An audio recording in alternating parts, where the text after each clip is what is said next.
The New Orleans Pelicans had drafted one of the best modern-day NBA bigs in Anthony Davis a few years back. While they kinda had it going for a while with him, together with Rajon Rondo and Jrue Holiday, and the Pelicans actually had a 7-1 record in their last 8 games before Boogie Cousins was hurt.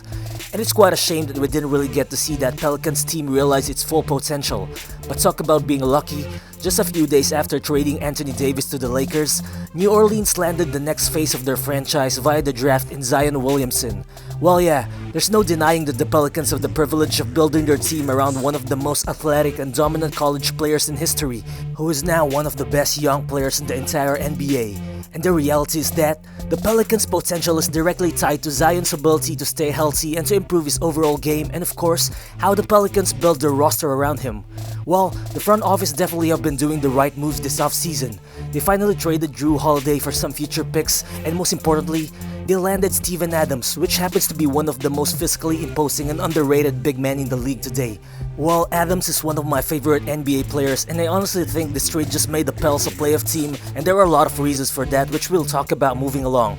So what's good guys, it's Balls in here, and in this video, we'll see how the big Kiwi impacts this Pelicans team, most especially Zion Williamson, and we'll figure out what this trade does for the rest of their core and their playoff chances moving forward. Let's get to it.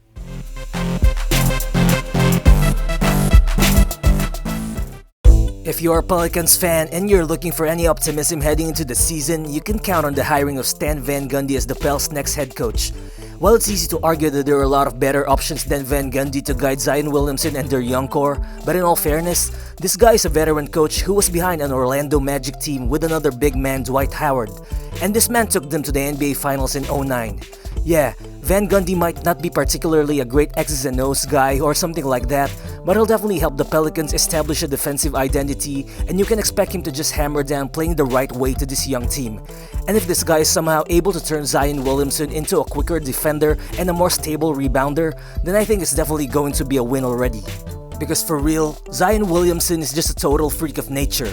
While obviously with Zion's hype coming into the league, expectations were really high. Last season, Zion came in as a 6'6", 285-pound guy who moves like a guard, who loves running full speed on the court. And with that kind of play for a guy that heavy, you can just expect injuries to come. But the news is all over about Zion working on his fitness this offseason, and that's just good news for Pelicans fans. Because if he manages to stay healthy, I think this kid will be a top 15 player in the NBA as soon as next season. I think he's just that good. Well, Zion is just the second rookie in NBA history to average more than 20 points a game while shooting better than 55%, and the only other guy to do that was Shaq. Well, you can credit this to Zion's unreal ability to finish above the rim. We'll try to picture this for a second. Last season, he took 75% of his shots within 3 feet of the basket, and he converted on 69% of those attempts. So yeah, that's just ridiculous for a guy who's just 6'6" tall, and it's totally unheard of in the NBA. And he's managed to be that good at finishing not only because of his elite athleticism, but because of his brute strength, which simply overpowers defenders. So yeah, if you're the Pels, you just wish that this kid stays healthy for you to be able to continuously build momentum during the season with him on the floor. And one more thing, Zion has scored more than 20 points in 19 of the 21 games which he has played when healthy. Well, that's quite a small sample size, but still that's very impressive for a rookie. So yeah, there's no arguing that he needs to suit his body better for him to be able to be more effective on both ends of the floor. While on offense, he's still able to create his own shot while driving to the rim with ease. But on the defensive side, we saw how he sometimes struggled to keep up with the quicker guys when defending them. He just wasn't able to pick those guys up quickly. But if he manages to improve that, then he'll just make things easier for his team and he'll add more value to his game. And if you'll notice, Zion doesn't really do well as a defensive rebounder. Well, he averaged just above 6 boards per game last season, but you'd think he'll have a lot more solely by being aware of his athletic profile. Well, the thing is, Zion tries so hard to kill it on the fast break. He's just that good of an athlete and he can outrun people despite his weight. But just imagine what this guy can do if he focuses on grabbing the defensive rebound and setting up the offense with that. And well, another thing that this kid can improve on to help the Pels is his shooting, or better yet, his willingness to shoot from outside if you will. Well, he actually made 42% of his threes last season, and that's actually good.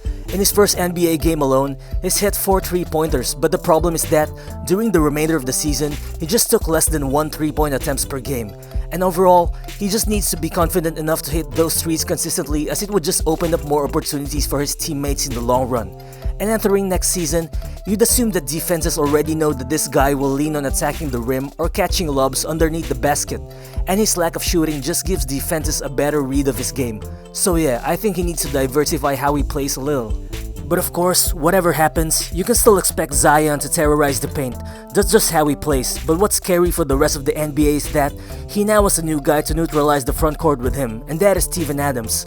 Well, for me, the Pelicans did a really good job with this trade because basically, they hit two birds with one stone by trading Jrue Holiday. Well, yeah, they lost their best all-around two-way guy and one of the highest-rated multi-positional defenders in the NBA. But in losing him, they have acquired some future assets to build in the future. And of course, they're fixing the team's glaring weaknesses by having Adams on the roster. Well, Steven Adams only averaged almost 11 points last season and he doesn't space the floor either. But his value is just beyond that if you look at what this guy brings to the floor. Well, first of all, last season, the Pelicans allowed 52 points in the paint per game, and that's terrible, which puts them actually as the 28th best team in the NBA in that category, just ahead of the Hawks and the Cavs. And by having Steven Adams, their interior defense will just improve drastically just by the sheer thought of him and Zion manning the paint together.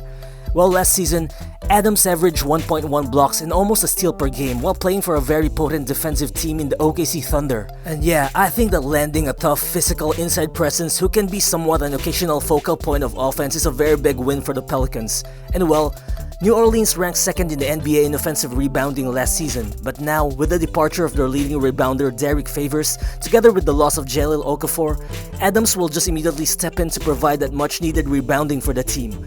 Well, he's one of the best offensive rebounders in the league. He actually ranked 4th in that category last year, only behind Andre Drummond, Tristan Thompson, and Hassan Whiteside. So obviously, David Griffin went all in on this trade to just bolster the front court, and it's almost like Steven Adams' game is really tailor-made to ease the load for Zion Williamson on the rebounding and paint protection aspects of the game.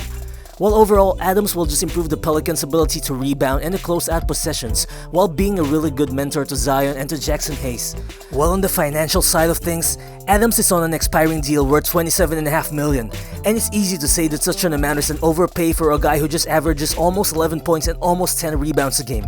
But considering what the team needs right now and by looking at who they lost, Steven Adams is just the best and most realistic fit that you could have on the trade market this offseason.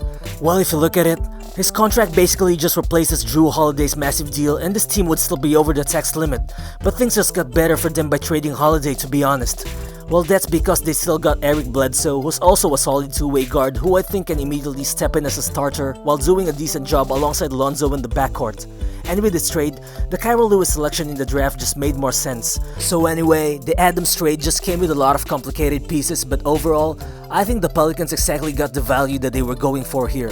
And well, if things work out, the team can resign Adams to a more team-friendly kind of deal next offseason, which I think is very possible. While aside from Zion, if there's a guy who would benefit from having Adams on the roster, I think it definitely would be Lonzo Ball. Yeah, this guy didn't really play well in the bubble, but prior to the season suspension, he was playing some of his best basketball ever. The guy averaged 7 assists last season, and you could just expect that number to skyrocket with him throwing tons of lobs to either Zion or Steven Adams when they're on the floor together. Life will just be a lot easier for Lonzo now that he has two of the most ridiculous finishers in the NBA on his team. While over the years, the guy's 3-point shooting has consistently improved. After hitting only 30% of his 3-point attempts as a rookie, last season, Lonzo was at 38%. And well, having Zion and Adams will most likely help him even get better. Him and guys like Brandon Ingram and JJ Redick will just get more open looks because of defenses worrying more about the Pelicans' front court. And well, speaking of Brandon Ingram, resigning him to a max contract this offseason will be crucial for the Pels' future. Well, last season, the guy averaged 24 points a game while shooting at an outstanding 39% from deep, while landing his first All-Star appearance. Well, yeah, the guy is a great scorer, but for him to deserve a huge contract extension, I think he needs to improve defensively. And the most obvious concern here is the guy's fit moving forward with Zion. While towards the end of the season, it was quite obvious that he and Zion on the floor together didn't really produce great results because of the apparent lack of spacing from the team. But now with Adams on the roster, we just might see a significant improvement on that end. And yeah, Ingram isn't a real two-way star yet, but regardless, I think he's still gonna get that max money. He's still gonna get paid, but that's because the Pels just don't have any bankable scorer at this point to replace him. But yeah, he's young and he can still improve defensively, and we'll see how it works next season. Well, for sure, David Griffin has thought of this offseason for a long time, and if things pan out, I think the Steven Adams trade will be remembered as one of the best things that has happened to the Pelicans franchise. Well, is this the best move that the Pels could have pulled this offseason? Probably not, but will this make them a legitimate playoff team even in a stacked Western Conference? Well, to me, it's a definite yes. The Pelicans already look scary as they were with Zion Williamson and the rest of their young core last season, but to me, adding Steven Adams just elevated the team to a whole nother level, and I think this is a big win for the Pelicans. Thank you guys for sticking until the end of the video, and feel free to drop a comment below about what you think of the off-season moves by the Pelicans. Is this enough to make them legit contenders? Also, if you've enjoyed this video, please smash that like button because it helps the channel a lot to be noticed by other fans around the NBA YouTube community. Also, please do subscribe to the channel if you haven't yet because you don't want to miss another fire NBA content which I put out regularly. So again, this is Jrue Balls and I'll see you on the next video. Peace!